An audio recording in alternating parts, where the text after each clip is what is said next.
Yan na, nagbubukas na siya. My God! Sabi nga, yung walang tablet dyan. Oh my God, may tablet! Tuwan-tuwa sa Aling Maliit, guys, kasi binilang ko siya ng tablet na tagwa 1,000 pesos lang. Hindi na siya makapag-antay, kaya i-unbox niya na. Ay. Ala. Uy, baka mabasa. Oh my God. Oh, para siyang peke, oh. Pero hindi siya peke. Legit na legit yan. Buksan mo ba yan? Yan. Oh my... Oh!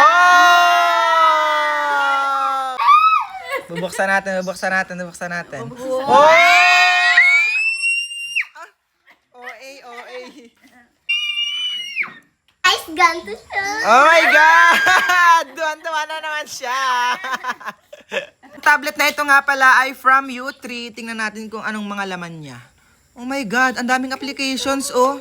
Ginawa talaga tong tablet na ito para sa mga bata. Tingnan nyo, oh. Grabe, ang ganda.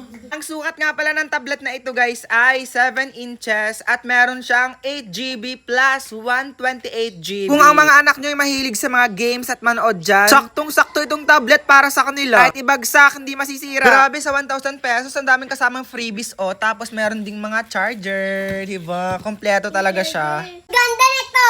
Kaya sa gusto ma-check out nitong tablet for kids, ayun, nasa yellow basket lang namin nila Aling Maliit. Ay, sa Aling Maliit, oh.